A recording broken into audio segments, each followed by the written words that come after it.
What's up, everybody? We're back with episode 2 of That Time I Got Reincarnated in the Same World as an Anime Podcaster. I'm so happy that you know the name because it's so easy to flub up. Well, I should remember it. I came up with it. So, like I said, episode 2. Here we are. We're doing it again. We did it. We actually had a really good response for the first episode. I was really happy. Got way more hits than I thought we would get. So thank you, everybody. Yeah. Thanks to everybody who's listening. Hopefully you're still listening. Yeah. I mean, if you hear this, you're listening to it. So thanks. So just to recap, if you didn't listen to the first episode, I am Isekai Sensei Sama, aka Brad, and I'm joined by the Weeb Cabal, consisting of Kermit D. Grog, aka Andrew. Hello, it's me, Kermit and/or Andrew. I'm so happy you used the word cabal. It's one of my favorites. And Bento Baggins, aka Ben. Konnichiwa, minasan. And we're going to keep doing that for some reason. So what we're doing is we watch anime together. We talk about anime and manga and stuff, and we decided we wanted to put those conversations out into the world. And so that's what we're doing. And we had a lot of fun with this the first episode. If you didn't listen to it, you should definitely go back and check it out. And we're going to keep doing it. So, as I said, episode 2, we're going to get into it. Please enjoy. I just want to say, if you're listening to this right now, hit us up on social media. Let us know what you think about this. Even if you don't listen to the whole thing, we'd love to hear from you. Even if you don't like it, let us know so we can know about that. Yeah, let's try to improve. I have a fragile ego. It's true. Please be Come at me. Please be safe. Please be soft too. Direct all hate Senpai Sama. to Ben and all praise to Brad. Everyone always does. Don't talk to me though. Don't talk to me at all.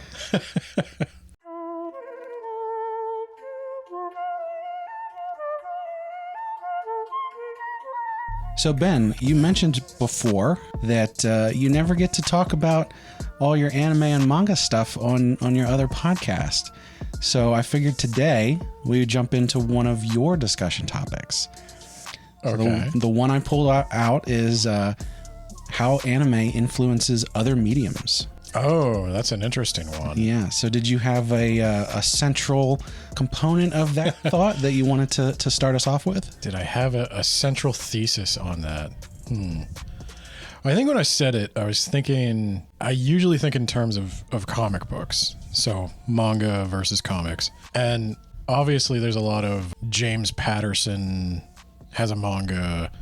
I think Courtney Love had a manga at some point. So there's a lot of people getting into manga that aren't Japanese comic creators, and it's sort of become a style, but it's hard to define. But more and more, even in like Marvel, DC, the superhero comics, you start to see anime influencing the art. You start to see, I think, anime influencing even a lot of storytelling in adjacent media. But even books and movies and stuff, you're starting to get more of the training arc, which didn't used to be a thing in a lot of Western media. So when you're talking about that, are you thinking in terms of the kind of tropes that a manga or an anime has? Because when we talk about how anime and manga influences what we would call, Western media, is there an actual difference? Because manga is comic, right? Like, what is the actual thing besides, it was made in Japan that makes it a manga? Because, like you said, there's all these people who have written mangas. They're Western, right? So are they actual mangas or are they just comics? Well, this goes into, there's a whole big topic there that we could probably do a lot with on, should there even be a manga section or should it just be the graphic novel section and you've got the Japanese comics next to the American, next to the French. But what I'm thinking of specifically when I talk about influence, I'm thinking about style and I'm thinking about tropes. And I think I would organize my general thesis something like this, even though it's not really organized. You've got early anime like Astro Boy. Speed Racer. Yeah. And they look very obviously influenced by Disney. And then... Which is correct. They legit were. And so then, as time goes on, anime becomes super popular. Dragon Ball Z becomes super popular. You start to see more and more Western cartoons adopting anime style. And we had this weird cyclical effect where anime started off as a medium predominantly influenced by Western animation that was sort of pioneering it. And now all of that has come full circle back to you get something like Teen Titans, which is incorporating a ton of like anime reaction faces and just simple things like, obviously anime, when you think about it, especially back in like the 90s and the 80s, you think big eyes, small mouth, More serialized storytelling, spiky hair. The one I always go back to is one of my favorite series, which is Avatar: The Last Airbender. It's a great one. Because when that came out, I mean, I was fairly young when that first came out, and I remember watching it and going, "Oh, this is an anime." I knew what anime was at that time, but I didn't have like all the internet message boards and everything. So when I watched it, I was like, "Oh, this is an anime." Come to find out later, oh no, like literally Nickelodeon made this. Like it was Western made. It's the brainchild of two white dudes. Right. Yeah. But there is so much influence in the animation from those anime styles that it looks very much like an anime. Even if I don't know that there's anything in Avatar that jumps out at me as like that's an anime trope. I'm sure there's some things there, but there's a couple in there, kind of akin to what Ben said of like certain design little things or the like zoom ins on faces and reactions and stuff like that. But there's not like a lot. It's like every so often those pop up and you go, oh, okay, I can see this influence in it. So I think that's a really good example of like, yes, this is the influence that's come from there. You know, can you call it an anime? I mean, it's animation. So I'm going a little deeper here than maybe I originally intended when I proposed the topic. Oh, we're gonna get bro philosophies now, or I don't know if we're going all the way into the philosophy. we'll have to wait for that. But I don't know if it's still a thing. I'm an elderly man, and I've kind of fallen out of the zeitgeist.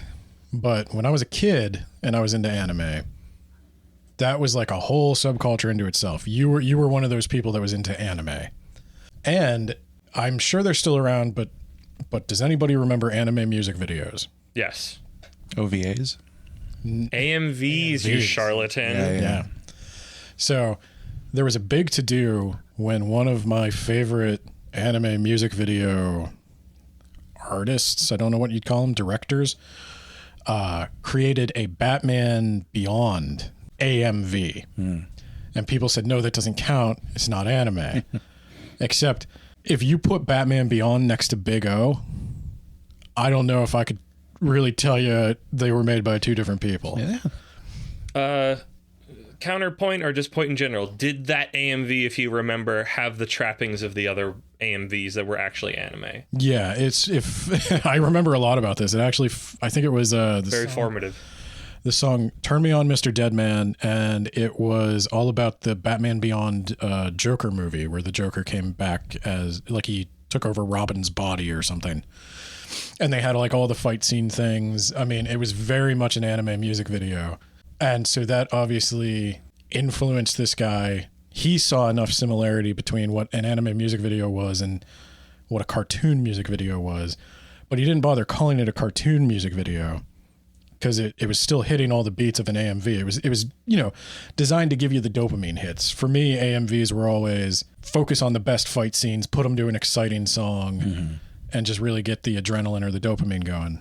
And I think it's similar. Like, if we want to talk about what is a manga, what is an anime, in the manga section, there is, I always use this one as an example, Maximum Ride, written by James Patterson, drawn by a Korean guy.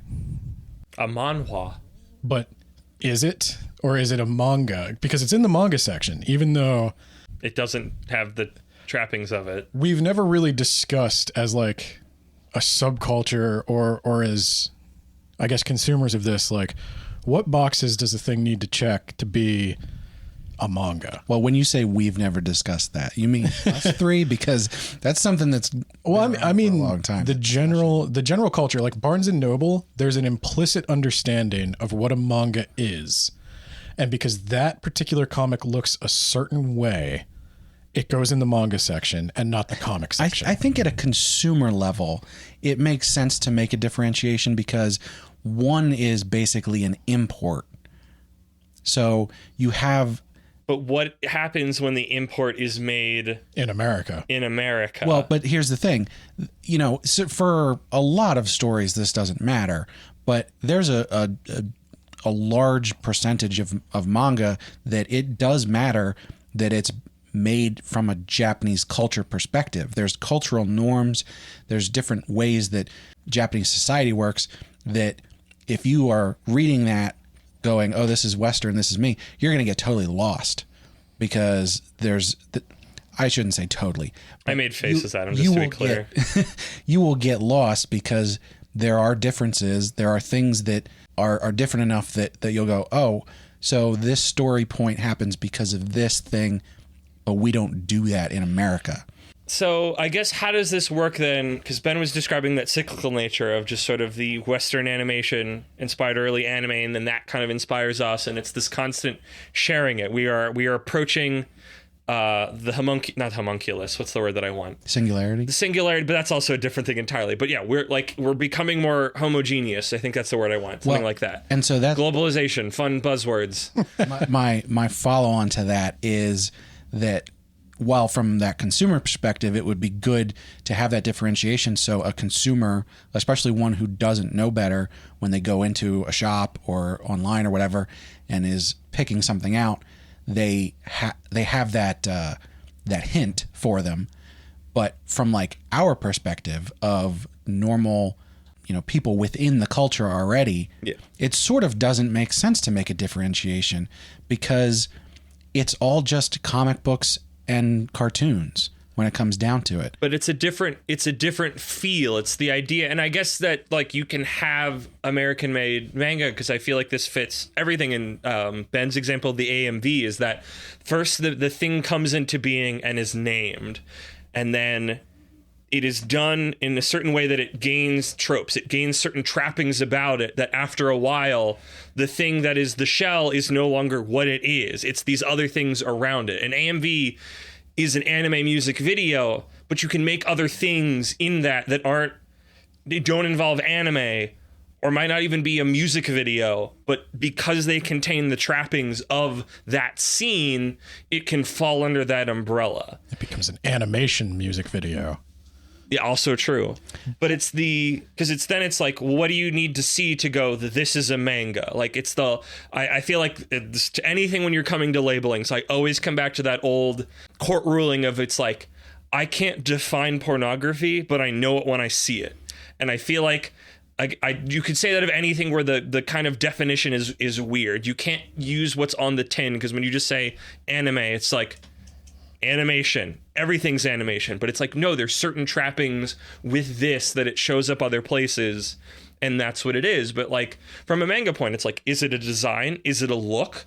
A book we're going to talk about later this very episode, Spy Family, has a very like Western inspired look to it. All the designs, like it looks like kind of a Western children's book to an extent sometimes. Like, does it mean like, and that's where I also come back to that whole globalization homogeneous thing, is that because they're taking on more things from the West and their stuff will resemble more things from us and our stuff will resemble stuff from like that. And we kind of have this weird meet in the middle. It's like, can something from them exit the tropes and the trappings of it so much that it no longer is that, even though from an older definition, it would fit under it. So I think, maybe to clarify a little bit, I'm not necessarily saying like, oh, we shouldn't label it or anything like that. But what I am saying is this idea that we can in some way strictly define it, or even sort of strictly define it, doesn't really make sense. And I think what the words are, manga, anime, comic book, cartoon, graphic novel, what those are shortcuts. So instead of going, oh, manga comes from Japan and comic books come from America or the West, whatever you want to say. Instead, Europe would have a lot of mean words for you if you just said America, especially France. Instead, what's happening is you're saying manga is a comic book with these certain traits normally from Japan. So I've got 3 ideas about that. And I have a counterpoint as well when you're done.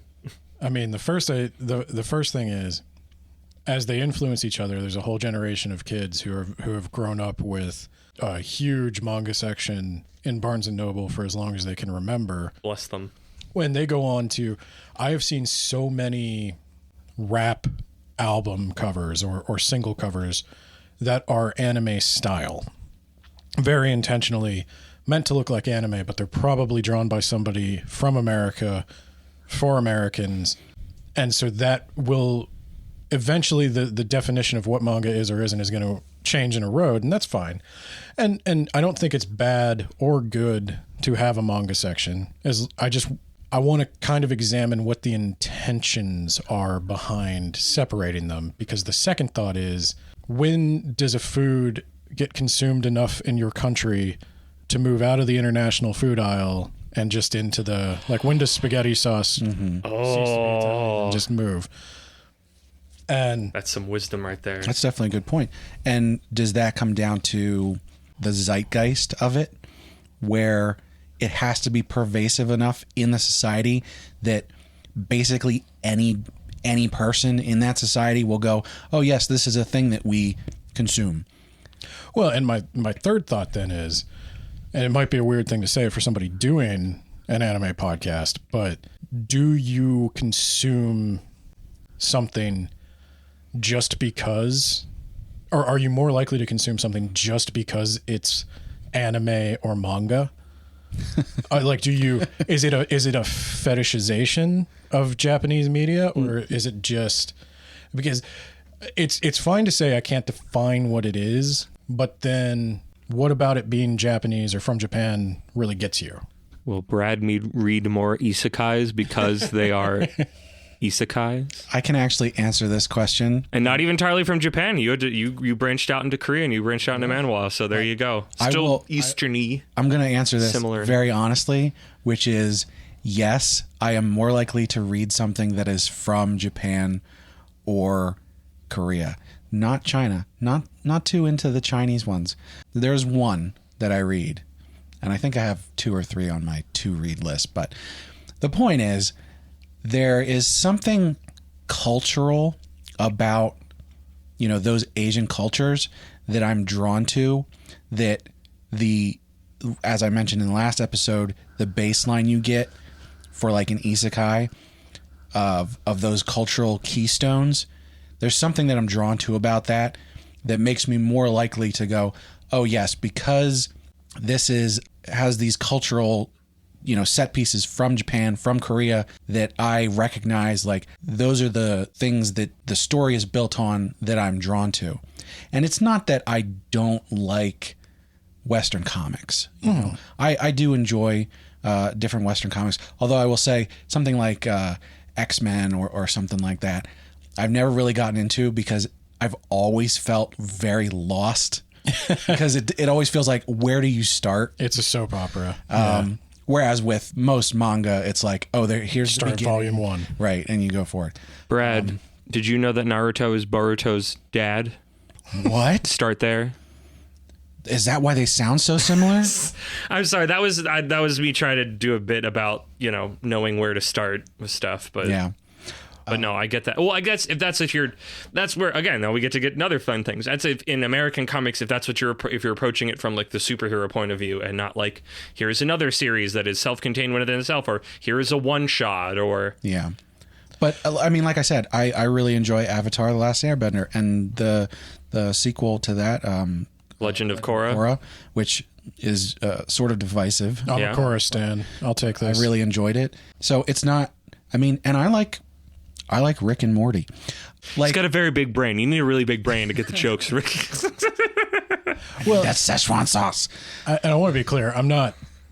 Fetishization is a strong word. Yeah, I'm not. Kind of is. I'm not calling anybody a racist for preferring manga or anything like that, because I definitely did at one point in time too. And what changed wasn't so much myself as the selection of stuff available to me. In the 90s, when I was growing up and I was looking at comics, I did read the X-Men, but one of the things that attracted me to manga was the diversity of stories and visuals. Even though they're all from Japan, you get so many different styles within the umbrella of manga. You get slice of life stories, action stories, horror stories, whereas everything in the graphic novel section was like Marvel or DC. There wasn't a lot of indie stuff, and a lot of indie comics was kind of failing at that point in time. And big comic heads might say I'm wrong about that, but at least in my town, we didn't have a big comic shop that stocked a lot of different things. And I feel like maybe one of the influences anime and manga have had on American comics is that there's a bunch of kids who grew up reading manga and watching anime, and now they are thinking, okay, I can make a comic about whatever kind of story I want. I don't have to draw a big, muscly Greek god as a main character every time. But you can if you want to. Yeah, it works pretty well for Araki, author of JoJo. So if you want to draw big muscle dudes, go for it. But you can draw whatever you want. You find a style that works for you. There you go. Yeah, that is a really good point, Ben. I never really thought about that, because my kind of lower level thought of that was just like, this showed me something that I hadn't seen anywhere else as a kid. And now it's just sort of, I'd say wanting my fix, and that kind of treats it, in that drug thing, but it's just like, I can't find that anywhere else. There's a certain itch that anime will scratch and manga will scratch that nothing else does. And I think some of that is the general variety of it, I guess, to an extent. Well, and like, I don't think a comic like Scott Pilgrim exists if that guy didn't grow up reading manga. Yeah, 1,000,000,000%. Is Scott Pilgrim a manga? There you go. There's a question. It's volumetric. It's released in tankobons, just like manga normally is. It's, like, is that a manga? Yeah. I would have to say, depends on how you want to define fetishizing something. Because, so I looked this up real quick. Have an excessive and irrational commitment to or obsession with something. I mean, we do have a club about it, and it's viewing. The thing is, though, is like, I wouldn't say that my enjoyment of it, including down to I want to talk about it a whole bunch, is actually, excessive. It is excessive, but it's not irrational. No. And what I was specifically thinking of when I used that word was the type of person who, having found out Avatar: The Last Airbender was not an anime, would stop watching it. Right. And I think that kind of person is not somebody you should talk to because they suck. Right. Usually a child, maybe. A teenager. They're not enjoying that because it's got a good story, because they like the animation. They're enjoying it because it is a thing that they think is better in some way. Well, and like I said, when I was a kid, if you were into anime, you were an anime kid. That was quite possibly like your peer group, your subculture. That was the thing. And so you had to like anime. You had to see as many anime as possible so you could have more anime knowledge than the next guy, because that was like street cred. Yeah. In that incredibly nerdy community. Right. But I never actually had a point where I was like, oh, anime or manga is the whole thing. Although, to be fair, I didn't actually get into manga until like a year and a half ago. But I've been watching anime since I was 13, 14, something like that. So there wasn't ever really a point where I was like, oh, anime is superior in every way and everything. Like, no, I always had this thought of like, oh, this is something I like, but then here's other things that I like. There was never a point where I was that obsessed with it. No, and I think for the most part, what I'm seeing from, I'm old enough now to say the younger generation, is they don't care. Like the lines have blurred a lot. It's awesome. Yeah. And I do wonder then how useful is the manga section? The thing is, though, in terms of the youth not caring, I think that's something that's sort of happening across media in general.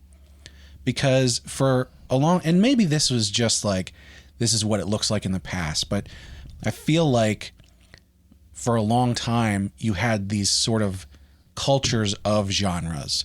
So like you had the rock and roll people, you had the punk people, you had the swing people, and like the swing people. It was the 90s. There was a revival. There was a revival. And like those people were always like, this is the thing. Ska people. coming at me now. Yeah, exactly. I was going to say you've instantly put on guard two of your co-hosts, Brad. Be careful. Choose your words wisely. That was always, or you're going to have to pick it up. Pick it up. Those became like, this is all we're going to listen to. Yeah. It's superior to everything else. It's your identity. Right. That's a teenage thing, though. That's when you don't know what you're doing. You stake yourself to those things. But as we're saying now, people might still be sort of building an identity around something, but it's much less combative, where it's like, oh, this is my thing, but also your thing can be cool too. Like, when it seems like it's a lot more acceptable to just have a variety of interests. Right. Yeah. I feel like that's more of just, because there's so much stuff. Culture as a whole is growing and maturing. Well, like when you get a rapper who has an anime thing on his cover, like that used to be wild, not tough. Yeah. And like that was important. And now people are like, no, it's just mainstream. Like when you've got examples being set like that of people who are bending genres in music and also doing all different kinds of stuff with their aesthetic. If you look at the aesthetic of like what used to be SoundCloud rap, it blended almost with what used to be emo. Well, I was just thinking that I think the reason that we are having this sort of growing up moment where people are going, oh, other stuff can be good too, even if I don't quite enjoy it. Other people, and I think we have the internet to thank for that. There's plenty of stuff with the internet and social media these days where it's like, oh, this isn't good. Maybe we shouldn't be doing this. But I think acceptance of other people's tastes is probably directly from the internet, because the internet allows you to see all these different perspectives. Whereas I think in the past, before so many people were on the internet, it was like, oh, your group of friends that you had your little echo chamber. Now, I mean, we still have echo chambers online, but you had your little echo chamber. So you were rolling with your friends and you all liked ska. And so that was your thing, because it was hard to get. You didn't just have an infinite, fire hose of it. And I feel like this is kind of to Ben's earlier point that I'm still chewing on, of like the whole, when the food in the international aisle becomes so widespread that it just becomes food in a food aisle, is like kids grow up with just everything is accessible to them. It's not this special, like, I have to go to this spot. I mean, this wasn't mine, but I've heard enough stories of it, of the like I have to go to the Suncoast and spend $50 to buy a VHS tape of 2 episodes of Dragon Ball Z because I can't get anywhere else. Like, those cultures grow up because there's other trappings around them that make it like, this is my identity because I have to go out of my way. Right. It's something special to get when I'm waiting for that next manga and I have no idea when it's coming because the internet isn't a thing enough to know, or like freaking, even just a couple years ago before like JoJo blew up in America, where it's just like, we didn't have good English scans of part 5 for like ages. Like, that is a fairly recent thing, but it's like, there's no scarcity. It's not as special because there's no scarcity to it now, which is great because it means everybody can get at it. But I feel like that means you're traveling towards that point. It's like when we are gone and the next generation get to grow up with just, it was a thing that was around. Like when I hear stories of people who are around my age, it's like, oh yeah, my dad watched anime and that's how I got into it. Like, I can't fathom that. Yeah. To sit down and show my father an anime makes me want to curl up into a ball and die of shame. Sorry, Dad. He's not going to listen to this. He doesn't know what a podcast is. Hi, Mr. Grog. Hi, Mr. the Grog. Please, Mr. the Grog was my father.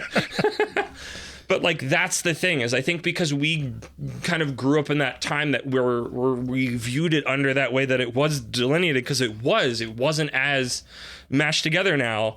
And now it's still its own style, but it's still kind of mushing together. Like, we have Netflix has anime that was made in Japan and made explicitly for Americans, which makes my head hurt as a concept. Because then it's like, is it an anime? Like, it has the trappings, but it's not like something we're kind of peeping in on, that it's like kind of for us and kind of not, or it's kind of where like it's specifically made, even though it looks quote unquote like an anime and has a couple of its tropes, like, and it's just like, we're making new hybrid monsters, and it's interesting to see what comes out of it. I shouldn't say monsters, but like, I'd be a failure as an anime podcaster if I didn't point out, though, they did do that with Thundercats. Was Thundercats an anime that was made for Americans, or was Thundercats by a Japanese studio for Americans? Oh, I didn't know that. And they go, well, there you go. Right. Yep. But no, in all seriousness, like you talk about the Suncoast thing. I literally bought Trigun. I have the first. I had the first 4 episodes on VHS, and you had to pick dubbed or subbed VHS. Oh. Like that's why there was the war, because what you could get your hands on. Like there's a Let's Player that I follow who like he got into Naruto early, and it's for him. It's like he's used to the sub voices, and me like even if I don't like Naruto that much, like I grew up with the dub voices, so that is the voices they are. Same with Dragon Ball Z. It's like I need to watch the dub. That is how they sound like. There was a kid at my school when we were in 6th grade who got Japanese fan subs ripped from a VHS onto a computer, which was kind of hard to come by. That technology itself was kind of hard to come by back then. Sort of still hard to come by. And he got it from some guy who went to New York City to go to a convention, and he came back with the Boo Saga. He had like every 3rd episode. We didn't even have the whole thing. And he was a legend. Exactly. Because it was hard to get by. Like we have like simul dubs now, not even simul subs. It's like you can pick whatever you want to pick, and it is there for you. The ease of access is practically zero now, and that's what leads it to become less of its own little category, even more so than it already has, because it's all integrating together, which is kind of neat, but our brains don't do that because that wasn't something like that. It wasn't like that for us. I'm going to show my age right now. The internet was such when I was getting into this stuff. I had friends mail me a CD because it was faster than sending it like files. Oh yeah, exactly. Andrew, I think you're right that it has to do with the scarcity of it, and that creates the scene. Right. Right. It creates the zeitgeist because here's something special. What I find interesting, though, because I'm thinking back on my own consumption, and I think the scarcity of it was actually the thing that kept me from going completely like obsessing like that. Because, there was some of it that I watched and I liked, but there wasn't so much like there is now that I still had to go, I'm going to go watch this other thing, this American thing, because there's not enough anime to actually consume. That you like. Right. But now there's probably stuff out there that you like that you've never seen or don't have the time to. Right. Yeah. I think you hit the point where that's how most of those sort of groups came about. But for me, it was actually the opposite. Because I'm a special boy. Well, and to your point, the edgiest thing on TV when we were a kid, this is going back to it gave us something we didn't have. The Simpsons, the concept of The Simpsons as an adult cartoon was still really edgy and still really stupid to so many people. And like now you've got things like Rick and Morty, there's 50,000 adult-oriented cartoons on Netflix. And the idea that there were these cartoons in another country that had violence, like people got murdered and there was all this blood, like that was very cool and weird and niche to us at the time. And so I think that's where all that style was born from. And it's kind of like people who are like, hey, there's this awesome exotic food called chicken tikka masala. But now it's you can get tikka masala sauce at every grocery store, at least around here.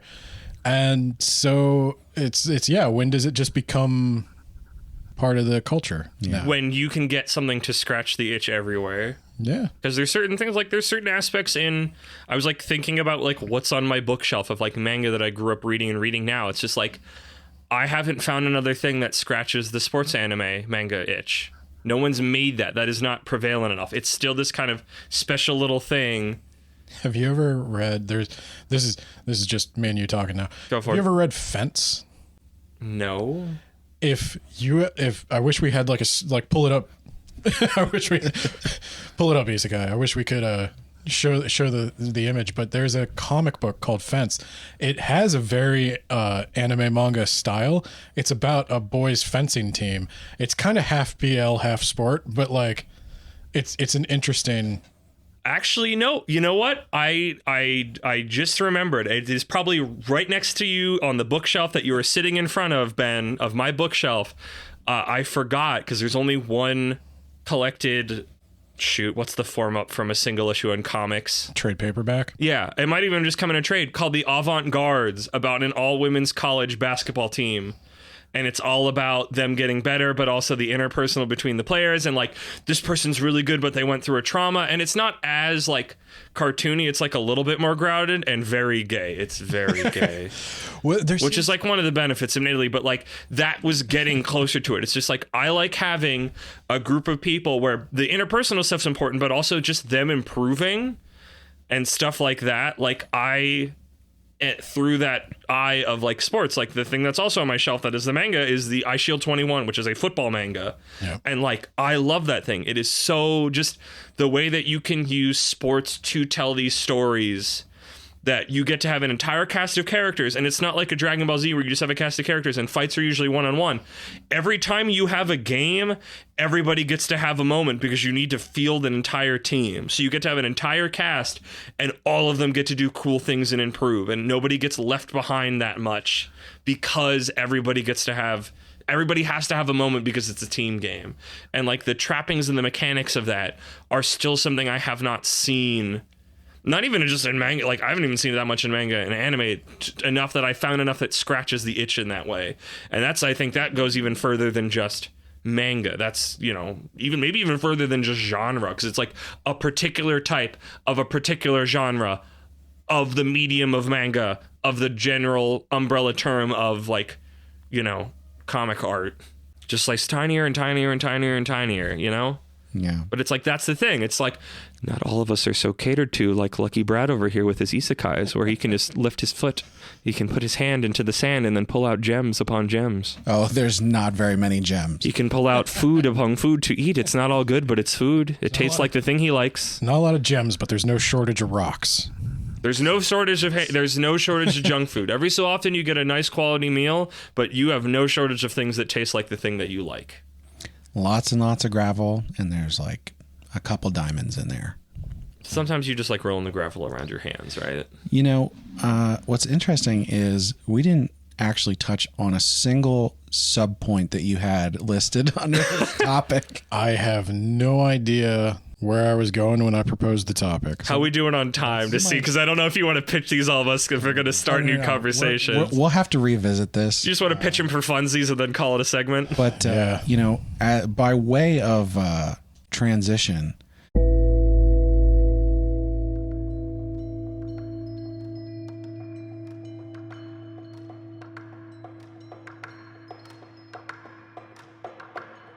Speaking of the international food aisle, okay, why are mangaka so obsessed with food? Japan is obsessed with food. Everybody wants what they don't have. I see that.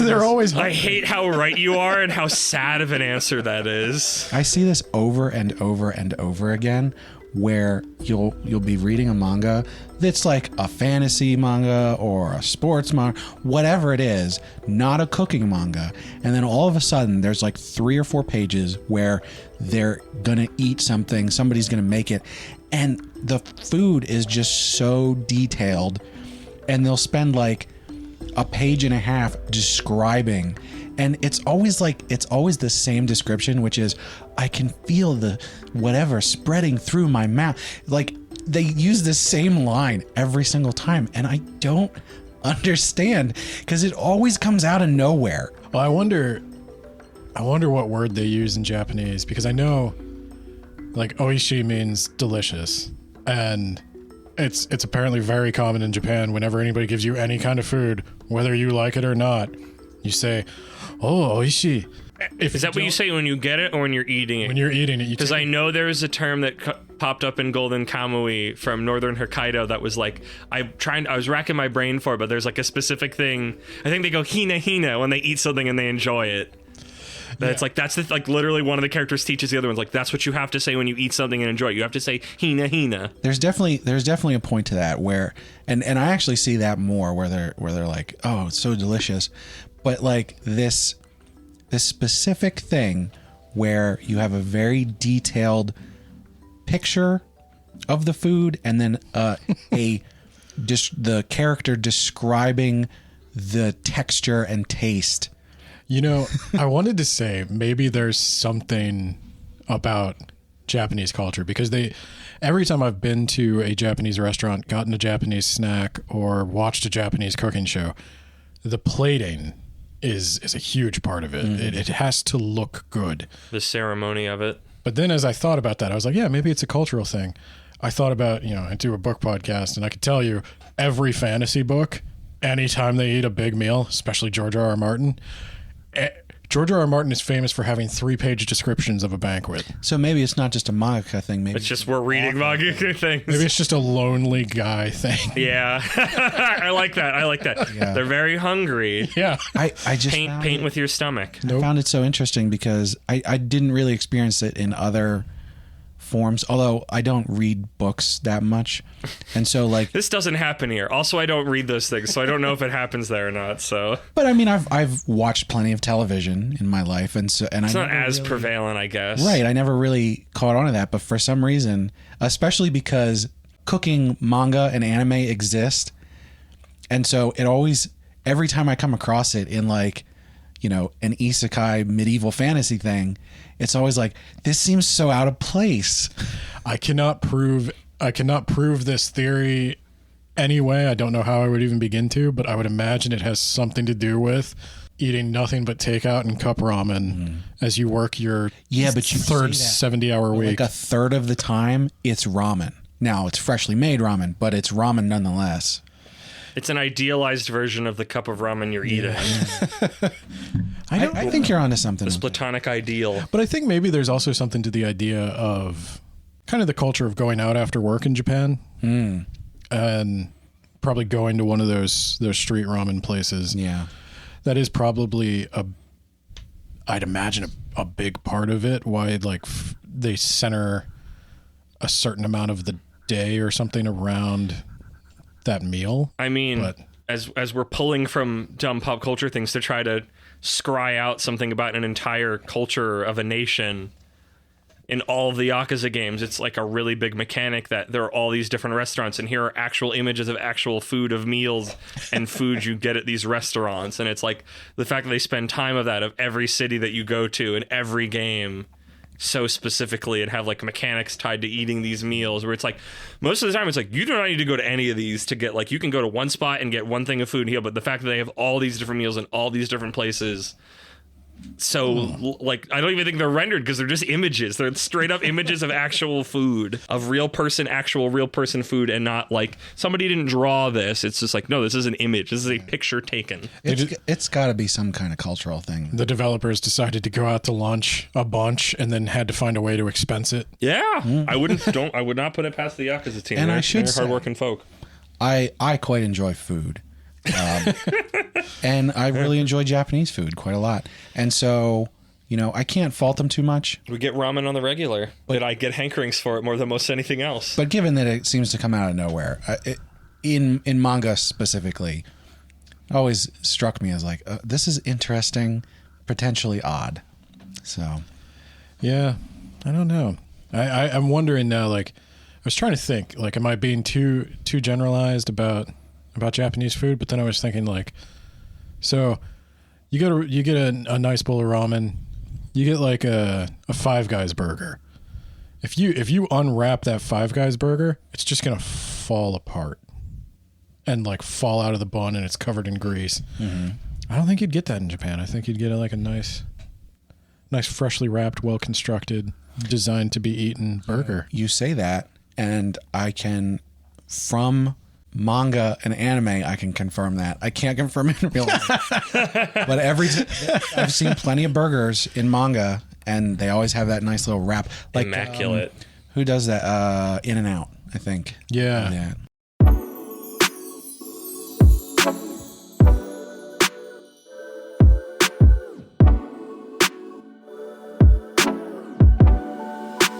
Speaking of food in manga, there's another manga that has food in it sometimes, and we're going to talk about that now.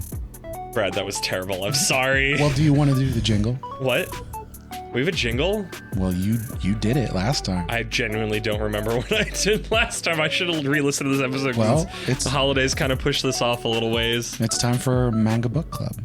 It's time for Manga Book Club. That is not what I did at all last time. You want to make up a new one every time. Oh, I'll do it. Ben, what are we talking about today?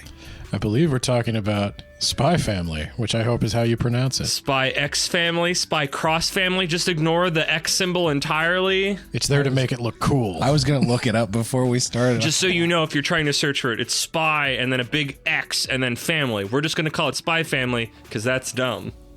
Okay, Spy Family. It was like when I learned Hunter x Hunter is not, you don't say it like that. It's just Hunter Hunter. And that's why I'm saying Spy Family. Exactly. That's why it's just like, hey, for searching reasons, you're going to have to put that X in there. But for talking reasons, don't put the X in there. It's silly. In Japanese, the X is always silent. It's cross. It's you're combining these two things. There's a family, but there's also spy. Well, I'm glad you said it first because I was totally going to call it Spy X Family. Well, there you go. I'm glad we saved you that faux pas. So, as a general overview of Spy Family, the series is a yeah. What are you gonna do the genre? Oh my god!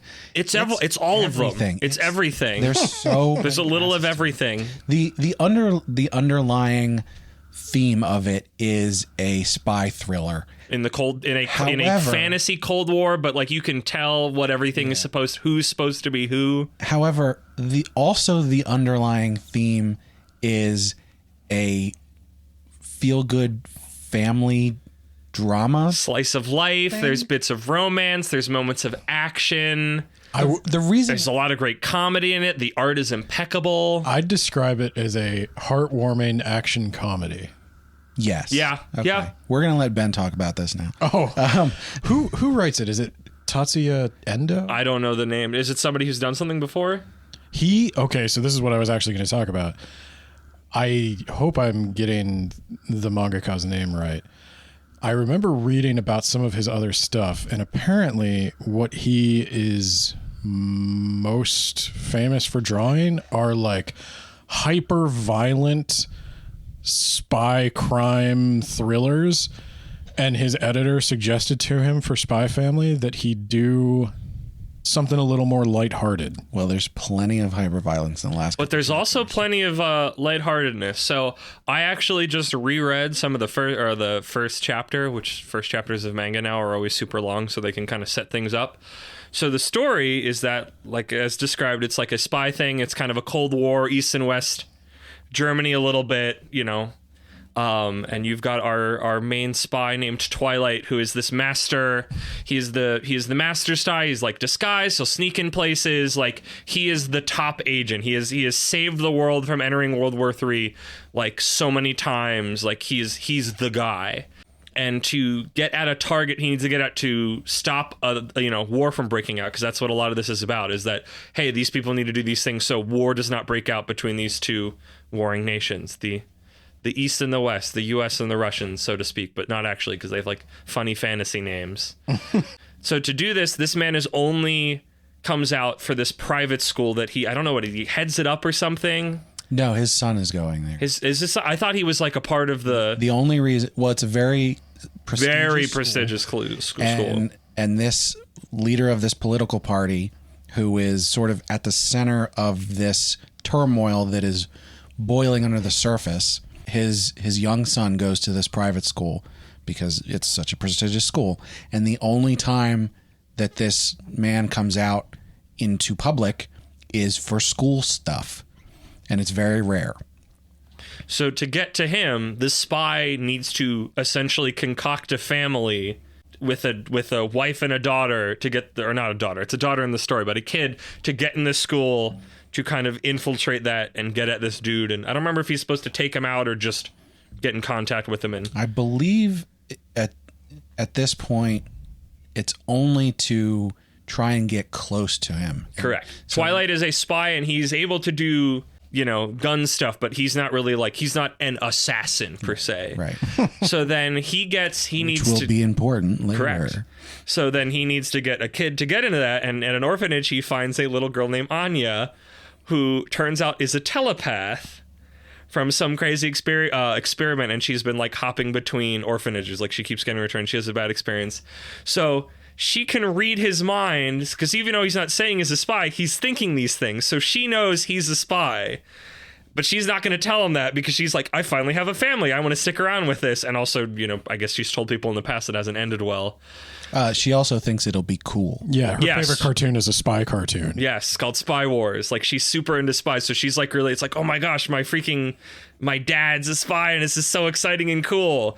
And then to complete it, he also needs a wife. And he finds, I think just like out shopping at a store, who she's a secretary. Is a secretary at like I think one of the government. Yeah, it's a government department. Yeah, I forget exactly which one, but it's not big. It's just a normal, small size government department for whatever.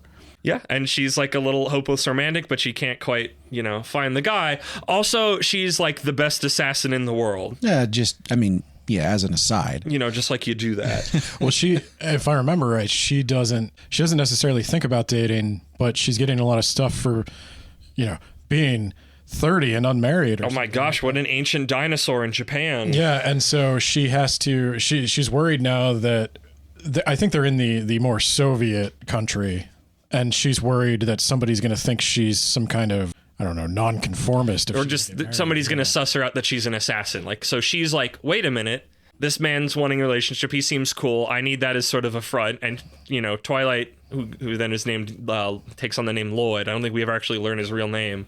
He's like, oh, here's this woman. She wants it works out. So they form this little family unit where the daughter knows both of their secrets. And in case there was any kind of question, their family name is Forger. Yeah, the Forger family. Yep. And just the dynamics and the comedies that form, that she can hear both their thoughts, so she knows and is constantly trying to keep the family together, but can't let either of their secrets be learned by the other one or them to learn she's a telepath. Well, and she's also very much a 5-year-old girl who thinks it's all a game. So she's like the worst person to know all the secrets. Yeah, like Anya is just so delightfully stupid sometimes because she's a 5-year-old, and she has flashes of like brilliance, and you want to cheer for her, but like she is so dumb sometimes and will mess things up, and it's just like a little, like, especially when she gets into the school, it's just such a little goblin child and isn't good at socializing, is really like just not good at study. Like there's very few things she's good at, but she's so just enthusiastic about things. And in case we didn't have a colorful enough cast of characters already, it's probably quite a few chapters in, but they go and they get a dog, and the dog happens to be able to predict the future. So Anya reads the dog's brain to see flashes of the future, and all of this feels very much like the thing I always think about is like old Dragon Ball, where it's like these characters are set up this character has this power to set up situations in the future. And it just feels like this is just mechanics to form storylines, but it works well. And the thing that hit me both catching up on it and rereading the first chapter is like, this feels like it should be like when I was reading Death Note, and I'm just constantly feeling this tension of like, somebody needs to know this. The secret needs to get out. I need this feeling of release. And like, I never get that reading Spy Family. We're like 50 some chapters in, and who knows what hasn't changed at all, but like clearly their relationships have progressed, and it's always funny. It always works out right. The dynamics of the story just work so well that it's just like, maybe someday they'll figure out and it'll be really nice, but like, I don't need that to be satisfied when the story, I'm not like waiting for that moment of like, oh, I need to know, like they need to know. It's like, it just works out so well, and all the characters are great. Like you want to root for them. They're all kind of weird, and technically they're all like lying to each other to an extent, but like you see them generally like actually learn to care about each other more, and like their own little like foibles and trying to figure things out. Lloyd is just constantly, he kind of goes down things of like, oh, I'm screwing this up, I'm doing my mission wrong, I'm supposed to be the best spy, and then he'll get like motivated. It's like, no, to be the best spy in this situation, I need to be the best dad, and he like gets like, it's just like super, it's super heartwarming. It's also, there's a very cute dynamic between Lloyd and Yor where they're kind of falling in love, but they're awkward about it, and she's afraid to let her husband know she likes him. Yeah, and both of them are like that, because it's like, well, I don't want to mess up what's going this because they both know it's a quote unquote fake relationship at the beginning. So it has this, it has a sitcom thing where it all resets back to the same thing at the end, more or less, because if they ever make any significant progress, it moves towards the comic being over. And I don't think he has any intention to end it anytime I soon. think you can keep it going at some point far in the future that they could learn, and it would switch gears. But like, because it's like, even if I don't need it, like I would love when you get like the Incredibles family moment. Even if just for a couple chapters where we get it has to be reversed, but like where they get to work together. Because like, it is so fun seeing in their little segments of like, yeah, no, these people are like master level things at the things they do. Like Yor's genuinely a master killer, assassin. I'd say for the right reasons, as much as that can be true, of like genuinely wanting to protect people. And Lloyd has a similar thing, but just on like the spycraft end of thing of like collecting information and infiltrating places, manipulating people. And like, it's like, I want to see those two team up. And like, and imagine that where they have Anya also like trying to get the information. And like, you get that, but it's so, Anya has to kind of be this little passage in between them of like, hey, Dad needs help with this. Mom could help, but I need to get her there in a way that she doesn't see what Dad's doing as his spy stuff, but also that she can do her thing to like, and it just becomes this like it could so easily be annoying or hard to maintain, but it's just so perfectly balanced to set up these situations and the comedy of it. And it's so good. I'm gushing. I'm sorry. Somebody else take it from me. So many of the situations are based around Anya needs to stay in school first off. That's a struggle for her, and she needs to like get so many merits, like merit badges or something, so that gold stars, so that she can wind up in the special class and befriend the son. Well, that's why she has to get to the special class to befriend the son of this dude, so she can get. So they wind up having to do all these like very normal activities, like I don't know, attending a PTA meeting, going on a business trip, passing a test, all these things, and it turns into a big espionage operation that is very much overplanned and overconstructed, and a million things go wrong, and Anya's trying to save it, and Yor's trying to save it, and they're all trying to keep their secrets, and hijinks ensues. They come together as a family, and every time they slowly start to express that they don't want this to end. Like, they're all beginning to enjoy their time together as a family, and they're kind of not just doing it for the mission anymore. And the thing that I think on top of everything else we've gushed about that makes it work, and we get back to that thing where we like listed a billion genres that it does, is that it always keeps things fresh, because it's like, oh, for a couple chapters, we're just following Lloyd where he's on a little mission that involves him playing tennis, and he's just really good at it. So a couple chapters, you just get Lloyd's going on his little tennis adventure. I forgot about the tennis. I always think about, we always talk about the tennis adventure. It's so good. So that's a key point. And the reason that we're recommending this as our second recommendation on this podcast, after Frieren last time, we were saying that one is something that anybody can enjoy, and this is also one where we would recommend this to people who don't particularly like manga. Yeah, I don't think it has a lot of normal anime trappings. Right, and it's in a way that would be off-putting. It's got so many different angles to it, and the thing that sort of sparked our initial deep conversation on this one was the tennis arc, because what happened is, you know, you're reading this and you get these different kind of peeks into different genres and stuff here and there. The tennis arc one was one that really cemented it, where you were like, oh, this is now a sports manga. Like it does all of the different tropes of a particular genre while also keeping all of the normal things that we like from it: the comedy, the drama, the mystery, the family relationships, all those different things. And it does it in such a seamless way. It gets to wear a disguise for a couple chapters. You get to do that, and then you get to go back to like Anya trying to befriend people and just being a little shit gremlin. There was one point where just sort of, I say all of a sudden, but they did sort of lead into it. But all of a sudden, it was a coming of age story for the son of this political guy. Like, he went camping with his teacher and a couple of his classmates, like sort of out of the blue, and it just focused on him for basically the whole chapter. The Forgers weren't even around. He was out in the woods experiencing life and growing up. And it just like, it was a coming of age story all of a sudden, and then it went back to being a spy thriller. But it still felt like you got something of the bigger world. Like it felt both meaningful in a small context and a big context. Just the way that it slots in these different genres while also not effortlessly. Like very effortlessly. Like you get into it and then you go, oh, I'm now in this genre. You realize it after you've gotten into it. There's no hard stops. There's nothing that's jarring.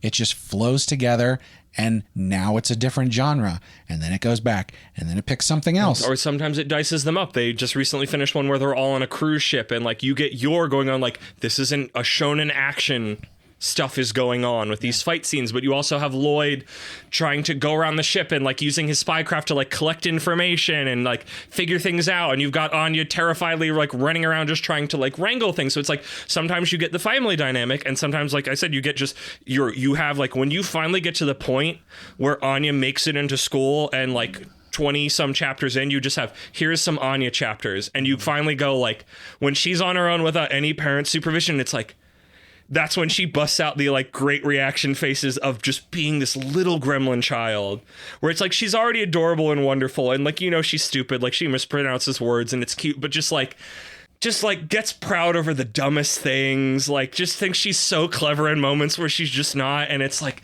it's so perfect that like it feels like this, like you just get this whole other aspect of this character you've already spent all this time with, and it makes so much sense. And then like that feeds back in where they're together with the family and like all this, like it just, there are so many manga that I love more that we'll talk about. We were talking about Frieren. Like I freaking, you know, like I'm caught up on One Piece, even if I haven't read all of them, I've read most of it, like freaking over 1,000 chapters. I love One Piece. One Piece is really important to me. There's so many things that are great about it. There's just something about Spy Family that is just like, I always go to the food analogy. It's like, this is a food that is somewhat familiar but not familiar, that is just so expertly made. This is not the expertly made burger that I've described a couple episodes ago and something else, where it's just like, this is simple pieces, like a Jujutsu Kaisen or something, where it's like, this is simple pieces just made at the expert level. This is something different but familiar, just made impeccably. Everything about it is like nigh perfect. It's not like reaching for like the stars. Like that's the one thing that always makes it so hard for me to compare like this in like, someday we'll talk about more like a Chainsaw Man, which is like such a weird tortured gem. But like everything about it is just firing on all cylinders from moment one. And like, even after that, it finds its footing even more than it was already sure-footed. The art's great. The character's great. The comedy and the writing are great. The situations are incredible. The action is like genuinely awesome. Like it's Spy Family is so good. It's getting an anime. I'm so excited. And let's not forget, and you touched on this just a little bit, but your favorite part of this whole thing, which is the reaction faces. They are so good. Just the faces. I wish I could like beam an image to your head via audio, but like the faces, they all make great faces, but the faces Anya makes, especially when she gets to the point, because in the beginning you mostly get her making big shocked faces, but when she starts making those little cocky little gremlin faces, when she's so dumb but she's like, I figured this out, are so good. Yeah. Like what you were catching up recently and like just clipped out like a bunch of them. Yeah, they are magic. I'm reading through this and I'm a couple chapters ahead of Andrew, and I didn't want to spoil anything. No, you were behind. I was already caught up at that point. Oh, you had already seen all those? Sorry to burst your bubble. They're still great. I love those faces. And I know that you love them. So I do. I was genuinely happy to see them again. Every time one came up, I was like, oh, clip, Discord. In the chat it goes. And I think there was like 5 or 6 that I sent just like in one night. I mean, I can't add a lot to that. That's pretty much how I feel about it. I think I said about Frieren that I thought the art was generic, but that the writing was so good that I felt like it transcended the anime. With Spy Family, I think Endo is that rare combination of somebody who is just a master of the craft of comicking. He writes well, he draws well, and he's very dynamic. Part of what allows him to genre bend the way he does is he can draw it like a sports manga and write it like a sports manga. He can draw it like a shonen manga. He can draw it like a slice of life. But it doesn't even look like anime. Like just the way the characters look. Yeah. Like it's still manga-y, but I've never seen anything like it, and it just works. It's like last episode we talked about my love of like things that look different. This looks different, but it also just looks so good on top of everything else. But Anya looks like a chibi anime character. She's so cute, but it doesn't feel pandering. It just feels like this is Anya. She's this little, again, I call her this little gremlin. She's this little cute little goblin idiot child, and I love her. It's definitely stylized, but it has its own style to it that like takes from other things, but does its he creates a European vibe in all the countries and architecture. But what I was going to say is I said Frieren transcends manga, and I'd recommend it to anybody who likes comics. I actually have recommended Spy Family to somebody who doesn't like comics as a way to get them into comics. So it's not only because they're not somebody who would go for like typically action stuff, but this was a person who I thought could really get into the family drama. Yeah. Like the characters are just so well written. Everyone So likable. well, and everyone is a fully realized, well-rounded character. Yeah, something Frieren does not do is build on a lot of the other characters. A lot of times I feel like that's kind of the point of Frieren to an extent, is that it's a character study of like one person. right, but you'll get enough about another character to know what they're about, but not go too deep into it. Whereas with Spy Family, especially because you're really in the head of a lot of these different characters, even some of just the not necessarily one-off, but sort of side characters, you sort of get an exploration of that. Yeah. Well, and everybody has the character dynamics too. Like Anya has the dynamic with the kid she's supposed to be getting close to, and he's starting to develop like a little crush on her, and that's cute. Mm-hmm. And then Lloyd has a dynamic with that guy, or with that kid even a few times. Anya has a friend she has a dynamic with, who also has a dynamic with Lloyd. Yor's brother comes into play all the time. Oh my gosh, I totally forgot about Yor's brother. He's one of my He's favorite so characters, good. even though I don't like him. Exactly. Yeah. He sucks, but he's like the best at the same time. Yeah, the friendliest secret police officer. What I think is interesting is for something like Frieren, I could see Frieren being just a book. Personally, I don't know that it would have the same impact because I think the visuals, even though they're sort of generic. But I guess to your point is like, does Frieren need to be a manga? Could Frieren have been more American looking? Like, could it have had a different art style than just here's anime fantasy? Yeah, so I think does that give it any extra power? Yeah, I think Frieren could be a different style and it wouldn't lose anything. I sort of do feel like being visual does help it, but it could just be a book. I think Frieren does, like, what the Frieren art does well is it has kind of a dreamy quality at times. Mm-hmm. Where it loses me a little bit is when it goes into that like hard video game style, like when they cast magical spells or something. If Frieren was illustrated, even like a digital art that like mimicked a kind of like dreamy full color background with like, I could see it being done a couple of better ways that would do more for the story. But still, it's still one of my top recommendations. Right. It doesn't lose much. And so, I mean, what I'm getting at here is that like the story of Frieren is somewhat focused in this exploration of human relationships, and it doesn't really stray from that. There's bits of humor and mystery and stuff here and there. But like, yeah, it's got a main central point, and everything that it does is to serve that point. And so that one's easy to recommend to just anybody because of that. Because like we're recommending this story. We're not recommending a manga. I think with Spy Family, the art side of it is very, very important. The art visually tells the story on top of the word. And helps the jokes, which are also good. Definitely helps the jokes. You obviously have those visual gags. But even like the action, the environment, the set pieces, like all of that comes together to tell the different parts of it. And I think that's because it has so many parts. Spy Family demands to be a comic. Yes. And I actually think it's going to work better as a comic than it will as an anime. Though I'm still excited. I'm really like, that is the big question for me is how that's going to work. I'm excited. Mostly because of the timing. Yep. Right. He uses panels so well.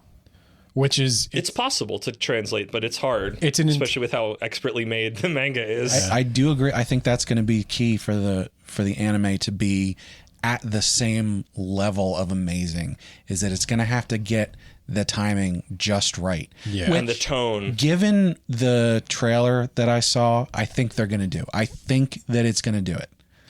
But we'll have to see. We'll see. Yeah, I think no matter what, I think the anime is going to be good and it's going to bring people in, which is what you want. Like, I wish this guy all the success in the world because I want him to keep making comics. Yeah. But I think, it's interesting because in other manga, even something like Frieren, like you have these things where it's like, oh, this could be different and it would still be just as good. The art in Frieren could be different. It could still be just as good, if not better. The thing with Spy Family is you have all of these different pieces, the art, you have the different genre things that go into it, the different tropes. Tonally.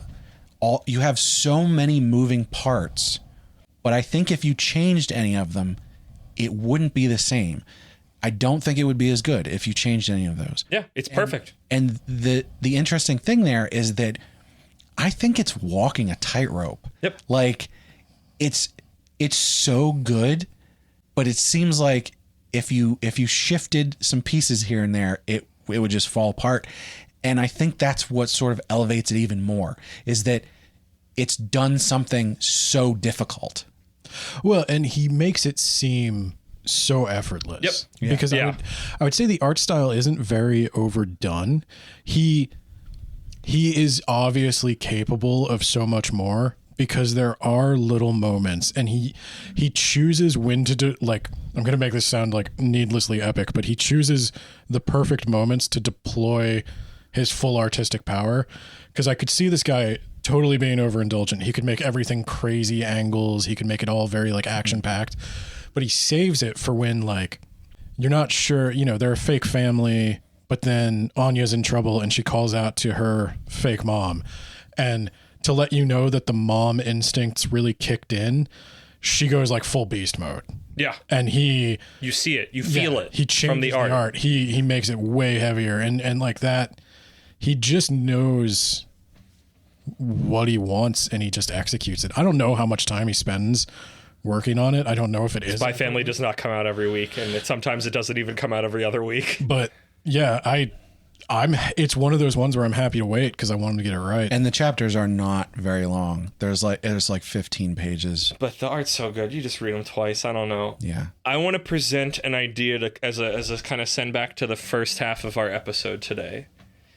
Is Spy Family that the international food is moving to the general aisle? Is this the beautiful mixed tan babies that are just gorgeous from every angle? Like, is this, because it feels like the other side of the coin of your Avatar, admittedly further along, where it's like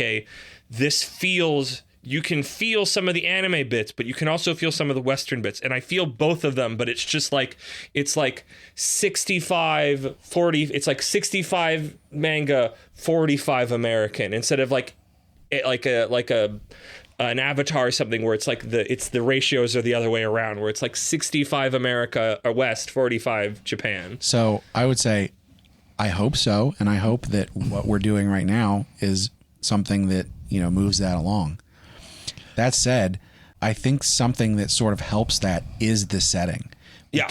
Because it's set in an Eastern European country after World War II, after the Cold War. The Cold War. It's World War II. They never say World War II, but all of the visuals, it's like, this is World War II. Yeah. There's nothing that it says. I think they say Cold War, but it's like, it's the U.S., it's U.S. versus Russia. Right. They never say that. They have their other little fun words for it, but you can clearly see this is what we're playing off of. Like Ben said, like, this is the architecture, this is the look of people and things. But because of that setting, there isn't much that's like, oh, this is overtly Japanese. Yeah.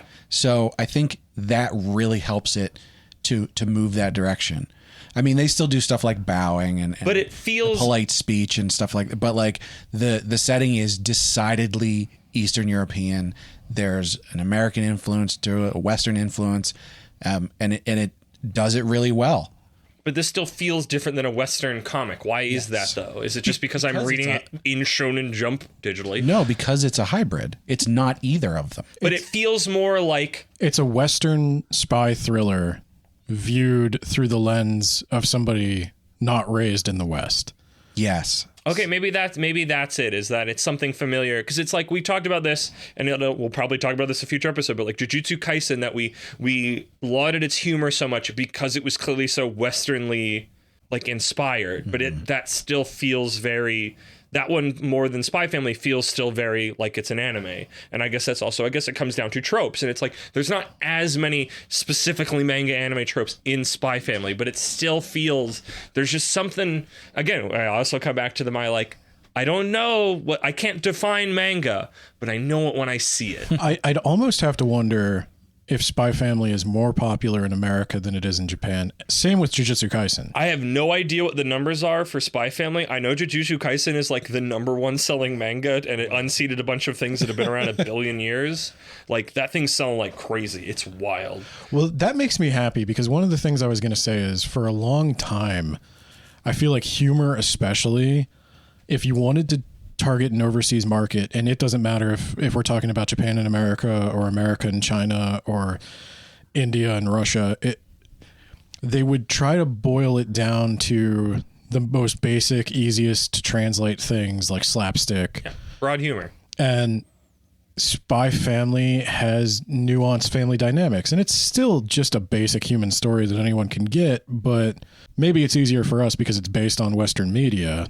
And there's like fun little like word puns where like with visuals attached where like Anya says something wrong and you see the little thought bubble of what she thinks it is, and then Lloyd's like, no, it's this. Yeah. Well, and this is what I'm talking about. That's an extra burden on the translator because then the translator probably has to come up with an entirely different joke that uses the same image. Like I'm a sucker for those. As somebody who grew up watching Bobo Bobo Bobo, where there's like almost no jokes in the original Japanese made it over to the English because they were just untranslatable. So they just said, F it. We're just going to do a bunch of like wordplay and puns and, kind of Dadaist non sequiturs, and it worked. What a really good translator. I mean, yeah, that's what they did a really good job. They played with what was going on screen and kind of made humor from whatever they had. I would say, I think because we're reading the official translation, that also helps. I'm sure that they're working very closely to get those translations. The person writing this very clearly already has a lot of familiarity with Western things. They probably can already start writing those jokes to an extent. Maybe they even speak English themselves. Very possible. I don't know. Maybe that's something we research. I would hope so. I know translators are often underpaid. Yep. and they don't always put the amount of money into a translation you would like them to. Given its popularity, I'm sure it's gotten more attention and they can get the resources they need, but it was also excellent from the jump. So I don't know that its current popularity. It is printed in Jump. Well, he is a known artist with a lot of decent series under his belt. Right. So that probably helps him. Go check it out. Like, even if you don't read it, like, just go look at the art. Just like go see it. Understand. I can't beam an image into your head via audio yet. So just go look at it. Yeah. Highly recommended. Oh, definitely.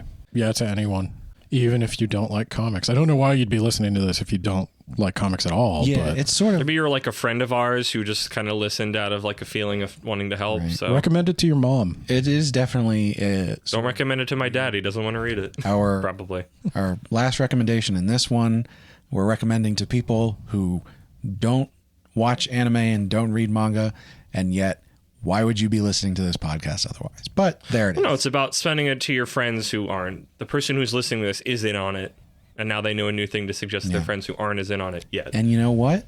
Go read Spy Family. If you're not into manga, it'll make your day. You like it? Well, guess what? There's an anime coming out. You can watch that when it comes out. You can be ahead of the curve. You can be one of the cool kids. And then you'll get into manga and anime, and then you can listen to more episodes of That Time I Got Reincarnated in the Same World as an Anime Podcaster.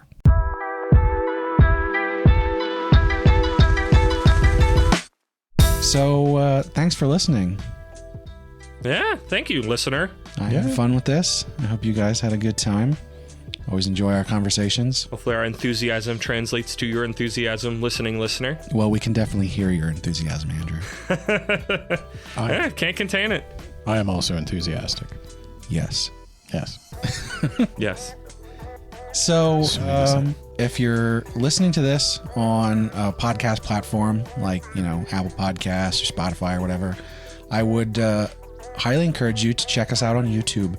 We put the podcast up there simultaneously, but also we do unboxing, which is we have a Japanese monthly snack box that comes called Boxu, and we do a video of us unboxing it. And it's fun. And a new one will be coming out in just a few short weeks. So get subscribed on our YouTube channel to be notified when that comes up. And make sure on those podcast platforms you're listening there to rate and review us. Yes. Years of listening to podcasts have conditioned me to go, please go there and rate 5 stars and write a review. It supposedly does very good for the algorithm to send us through the probably piles and piles and piles of anime podcasts. But you chose this one because you've got good taste. So please let other people know about it so they can start listening to some good stuff. I want you to go listen to the podcast on iTunes, give it 5 stars. Then you're going to go listen to the podcast on Podchasers. You're going to give it 5 stars. Then you're going to listen to it on Spotify, 5 stars again. Then you're going to listen to it on Good Pods. Better believe 5 stars. And leave a review. And I want a review. Go questing through the world and physically mail me the 5 stars that you find. We legitimately want to hear from our audience. We were very happy with the response on the first one, but not really anybody reached out. So please reach out. You can shoot us a dumb message. Suggest a thing for us to talk about. We'll do it. I'll read it. You can find me on Twitter at Isekai Sensei, or you can email me isekaisenseisama@gmail.com, and obviously you can find all those links in the description and on the site and all that fun stuff. As I said, we have the YouTube channel. You can go on there and leave comments and like and subscribe and all that fun stuff. And as Ben said, check us out on Good Pods. I recently got on there and it looks like it's going to be a good platform. So you can go on there, you can rate the individual episodes, leave comments, follow, and there's groups and all that fun stuff. So check us out there. Ben, do you want to plug your individual stuff? Oh, sure. Yeah. I've got another podcast I do. If you like all the philosophy bro things I say on this, you'd probably love my other podcast, Words About Books, wherever you get your podcast. You can also check us out streaming on twitch.tv/wordsaboutbooks. We're doing that Mondays and sometimes Saturdays. Saturdays up in the air. Getting there, though. And we're still waiting on that Words About Books bump. So, oh yes, we didn't get our plug yet. Waiting on that. I keep listening to all your episodes, and I really heard it. Andrew, you got something you want to plug? You can find me, if you like to hear my dulcet tones more, on my podcast, Ramble Rousers, where it's a lot less structured. I usually just talk, we'll record an episode if I have a burning question in my head, or just whatever weird little project I do, interview my friends. I don't know. That one's a very random updater. You can also find my YouTube channel, Kermit the Grog, on the YouTubes, where I post similarly different things that I work on. Right now, the main thing is As They Happen.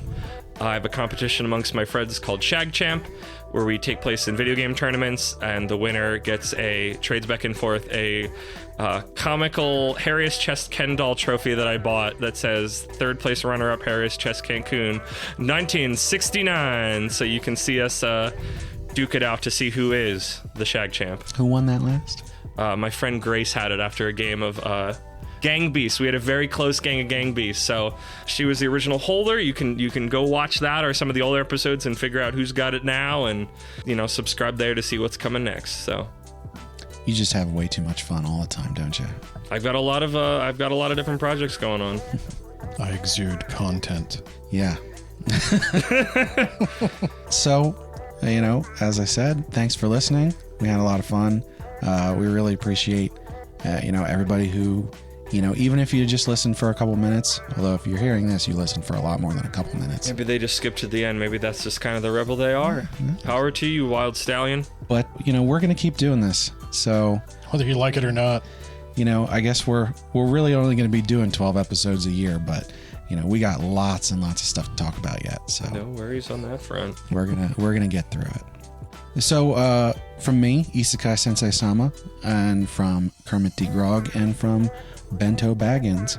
So until next time, remember, if you get hit by a truck and end up in another world, make sure you grind before you do anything else.